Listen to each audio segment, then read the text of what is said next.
Bonsoir très chers amis, parents, connaissances, amis de par le monde entier qui me suivaient une fois encore de plus en cette nuit.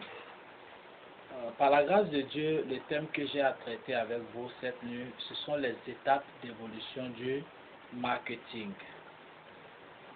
Du commerce traditionnel, des manières de vente traditionnelles, nous sommes aujourd'hui arrivés jusqu'au marketing.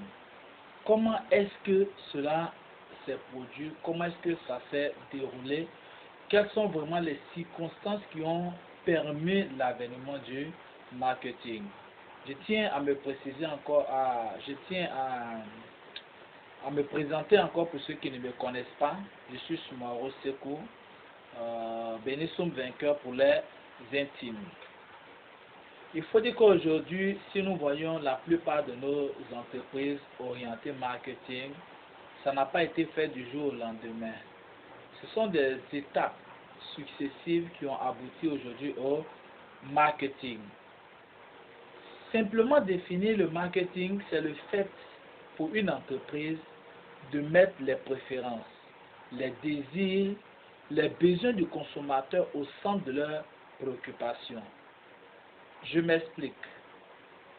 Si vous êtes une entreprise industrielle, avant de mettre sur le marché votre bien ou service, vous prenez le soin de mener des études qu'on appelle des études de marché pour cerner au mieux les désirs, les besoins, les préférences des consommateurs afin de pouvoir offrir, afin de pouvoir leur présenter votre offre de manière vraiment très adéquate qui rencontre leur assentiment. Donc pour une entreprise qui est orientée marketing, le client est au départ, le client est au milieu, le client est à l'arrivée. Et même après l'arrivée, on continue toujours de se préoccuper de la satisfaction du client. Mais comment en est-on arrivé aujourd'hui jusqu'au marketing? Il faut dire que jusqu'au 19e siècle, il y avait un autre type d'économie qui prévalait dans le monde entier et surtout en Europe qui est, si on veut voir, le centre même de la révolution industrielle. En Europe, les entreprises qu'on appelait entreprises orientées production ou bien des entreprises qui étaient en économie de production, ces entreprises ne se préoccupaient typiquement que de leur capital. Avoir juste les moyens de production, produire la quantité qu'il faut, sans se soucier en amont des désirs, des préférences des consommateurs. Nous étions en ce temps-là dans une situation d'économie où la demande était très forte. Donc avant que vous ne produisiez déjà, les commandes sont passées. Ce qui faisait que les gens, leur seul souci était comment arriver à produire. Donc il suffisait d'avoir les moyens de production, il suffisait d'avoir le capital, de devenir entrepreneur, de produire et d'y réussir. Mais au fur et à mesure, le niveau d'offres a commencé à s'augmenter. Les commandes n'étaient plus, si on veut voir, n'étaient plus trop systématiques. Nous allons arriver à une autre économie qu'on va appeler économie de répartition, économie de distribution, économie de vente. Et là, c'était à partir de 1900 jusqu'au plus grand tard en 1960. Là, les entreprises qui au départ avaient pour seule préoccupation de produire, parce que avant même que vous ne finissiez de produire, les gens avaient déjà presque tout commandé. Et pour la première économie qui est l'économie de production, aujourd'hui les entreprises qui sont en situation de monopole continuent de pratiquer vraiment cette manière de vendre, cette manière de commercialiser, sans pour autant se préoccuper du besoin, du désir du consommateur. De 1900 à 1960, on va assister à l'avènement d'un autre type d'économie. L'économie de vente, l'économie de distribution, qu'on peut appeler aussi l'économie de répartition. Puisque les commandes n'étaient pas trop systématique comme dans la première économie, les entreprises produisaient. Et ces entreprises-là produisaient sans encore se préoccuper des besoins, des désirs, des préoccupations des consommateurs. Ces entreprises produisaient. Et pour pouvoir faire écouler leurs ventes, pour pouvoir faire écouler leurs produits, ces entreprises-là engageaient des commerciaux, ces entreprises misaient sur la publicité, faisaient assez de tapage pour conquérir les clients qui venaient et qui se procuraient les offres. On va progresser. Aux États-Unis, en Europe, déjà à partir, dans la continuité de l'économie de vente de répartition, à partir des années 1950, il va y avoir une certaine situation. Laquelle? La crise de 1929, la grande crise, va entraîner un autre type de comportement au niveau du consommateur. Le consommateur va beaucoup réfléchir avant d'acheter. Donc, pour ne pas être confronté à la mévente, comme cela a commencé à avoir lieu dans certaines entreprises, les entreprises vont commencer à mettre le besoin, le désir, la préférence du consommateur en amont de leur réflexion. D'où l'avènement du marketing. Le marketing se soucie d'étudier d'abord le comportement du consommateur afin de voir quels sont ses besoins, quels sont ses désirs, quelles sont ses préférences pour y adapter son offre de manière continue. Donc, à partir de 1950, on va entrer dans ce type d'économie qu'on va appeler le marketing. Avant de mettre sur le marché, on mène une étude. Pendant que nous sommes en train de mettre sur le marché encore, on mène une étude pour voir si notre mode de distribution là vraiment arrange les consommateurs. Après avoir vendu encore, le marketing continue de se préoccuper de la satisfaction du consommateur. D'où aujourd'hui l'avènement même des services après vente. Et dans la progression du marketing, nous allons assister à certaines spécificités du marketing. En l'occurrence, le marketing qu'on va appeler aujourd'hui le marketing sociétal ou bien l'orientation sociétale ou l'économie sociétale. De quoi s'agit-il? Au fait, cela consiste pour certaines entreprises à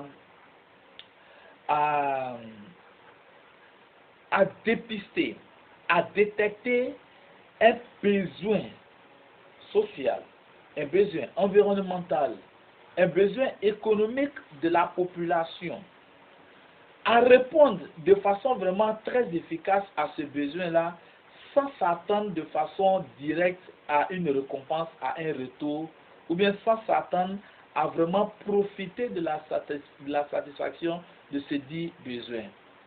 Par exemple, l'entreprise qui est située dans une zone décide de construire un établissement pour permettre aux enfants de cette zone-là d'aller à l'école. Cette entreprise, c'est vraiment orientée sociétale. Une entreprise qui décide de construire un dispensaire, de réhabiliter la voirie, de construire un foyer de jeunes et de placer une pancarte qui va attester que l'œuvre qui est là est l'œuvre de cette entreprise. La récupération bénéfique n'est pas directe, mais avec le temps, on se rend compte que l'entreprise qui a vraiment, de par l'acte qu'elle a posé, a vraiment embelli, a donné d'elle-même une bonne image aux yeux de ses consommateurs. Et ces consommateurs, en fonction de ce que l'entreprise a fait, les consommateurs vont commencer à s'intéresser de façon vraiment efficace à cette entreprise-là. Nous avons aussi aujourd'hui, dans la même poussée du marketing, ce qu'on appelle aujourd'hui le marketing orienté client ou le marketing one-to-one, encore appelé le marketing relationnel. Ce marketing, c'est un marketing en quelque sorte personnalisé. Ça veut dire quoi? Vous essayez de connaître au mieux chacun de vos clients de façon individuelle. Donc votre offre à ce client-là sera personnelle, sera particulière. Mais attention, dans ce type de marketing, il faut se rassurer de la rentabilité du dit client. Donc, ce n'est pas à l'égard de tous les clients qu'on applique ce type de marketing, qu'on appelle le marketing relationnel, le marketing one-to-one ou l'orientation client. Donc, depuis l'économie de production, nous sommes aujourd'hui au marketing avec ses différentes spécificités qu'on peut vraiment citer, telles que l'orientation sociétale, telles que le marketing relationnel ou le marketing one-to-one. Avec cette évolution, nous allons voir que dans les approches des entreprises vis-à-vis des consommateurs, il y aura des choix, il y aura des options, il y aura des optiques. Une entreprise peut décider d'utiliser l'option production. C'est-à-dire quoi? Comme je suis en situation de monopole, je n'ai pas de concurrent, je ne m'inquiète pas, et puis mon produit vraiment est un produit de grande nécessité, l'entreprise produit sans se préoccuper du désir des consommateurs. Là, nous ne sommes pas en orientation marketing, mais plutôt en option commerciale. L'entreprise peut décider aussi de mettre l'accent sur la qualité de son produit, de vendre vraiment à un certain type de consommateur des produits de qualité. Cette option, on appelle l'option produit. L'entreprise se soucie de donner, d'offrir à ses clients des produits vraiment de valeur, des produits sécurisés. À part l'option produit, nous avons l'option vente ou l'option de distribution, l'option de répartition. Cette entreprise-là peut décider, et surtout pour les entreprises qui sont en situation d'oligopole, ces entreprises, ou bien je prends pour une entreprise, plus précisément même, surtout, quand l'entreprise est en surcapacité de production, l'entreprise peut décider pour un temps donné l'option qu'on appelle l'option vente, l'option de distribution, l'option commerciale, l'option de répartition. En quoi consiste cette option? Elle consiste précisément à mettre l'accent sur la vente. Vous avez le produit. Vous ne vous êtes pas soucié des désirs, des préférences des clients avant de mettre le produit sur le marché et le produit est en stock. Qu'est-ce que vous faites? Vous recrutez assez de commerciaux que vous formez avec les différentes techniques d'approche. Vous misez dans la publicité, dans la promotion, rien que pour faire évacuer tous vos produits. Et c'est cette option qu'on appelle l'option vente. Maintenant, quand vous êtes en option marketing, c'est un choix. Et aujourd'hui, ce que nous conseillons à toutes les entreprises, c'est de se mettre en option marketing. Quand vous êtes en option marketing, sincèrement, vous êtes une entreprise gagnante. Pourquoi? Parce que déjà, ce que vous allez mettre sur le marché, c'est en fonction des besoins des consommateurs. La manière de leur vendre, c'est en fonction de leurs besoins. Et, retenez très bien que pour un client qui dans les années 1940 se contentait du peu, ce client-là, ce que vous lui offrez dans les années 1940 qu'il acceptait, ce ne sera pas le cas aujourd'hui en 2017. Le client devient encore plus exigeant. Donc pour que vous puissiez vraiment continuer à conserver votre clientèle, il vous est conseillé de vous orienter marketing.